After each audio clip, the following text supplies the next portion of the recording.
And I think that gave us a lot of confidence that you kind of keep looking up, and it was 5, and it just kind of seemed to stay there, and then it started creeping up from there.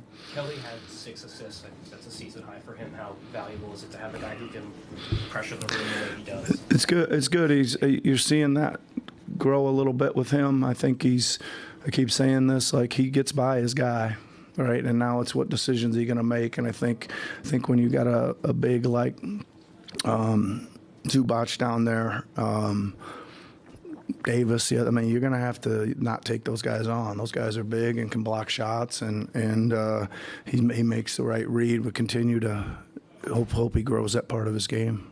You talked about perhaps 3 of your best, if not 3 best defenders are all at home right now, and to guard their 3 best offensive players the way that you did. How proud are you of these sort of role-playing defenders and rising defenders that you've managed to put together?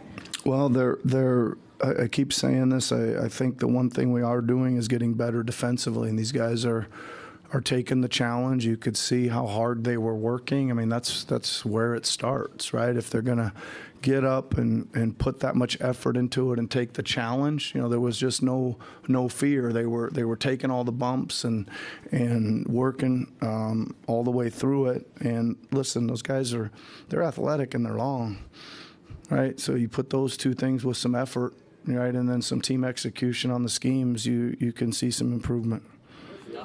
Was Nico an emergency inbounder? He was, yes. We decided if he's not playing, he is still going to be an emergency inbounder, yeah. Beyond shots going in, what else do you think contributes to the balance across the board?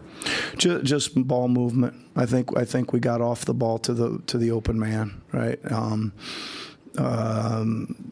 And I didn't think we had a few. There's always a handful where the ball sticks and it gets us in trouble. But we just when it wasn't there, we just moved it on to the next guy and moved it on to the next guy. And I thought when we got late in clocks, guys just started beating people off the dribble and then continuing either to make shots or make the next dump off or kick out. So it was just hit the open man offense. Yeah. He had 4 assists. Yep.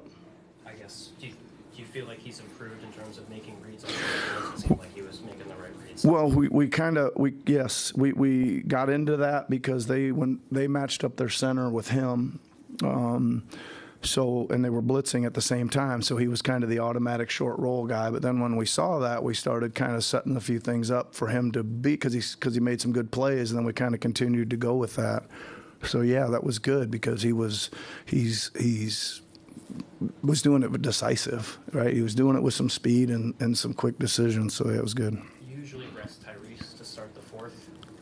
Was sticking with him, was that about kind of getting back the momentum after the Clippers had made that run? I guess what went into that decision?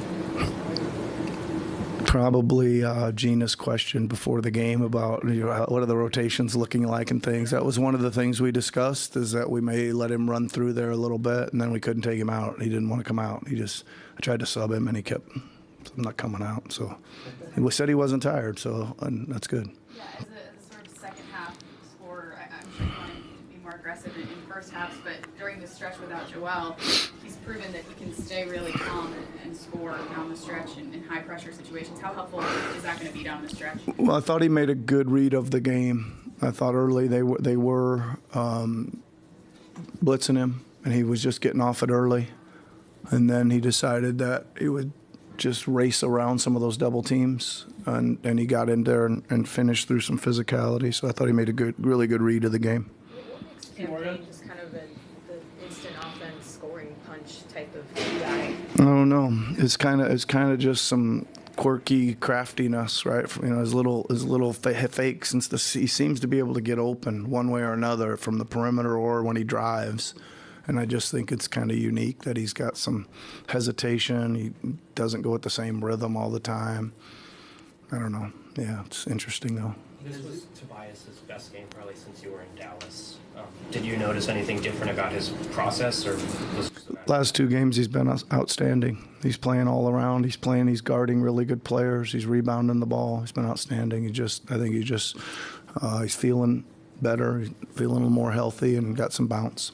Because of what you have to do to win right now and who you're playing without, do these wins mean more than they normally would? Well, they mean a lot because we're just trying to pick off anything we can. We've been saying that for a long time. Like we got to give at least go out there and give a battle and give ourselves a chance. We did it against the Lakers too. We thought we battled hard enough to give ourselves a chance, and it's just we just can't not be in these games without putting out a tremendous effort. And we're just trying to pick off anyone we can. It's not easy out there. We got to play really well and really hard, and we were able to do that tonight.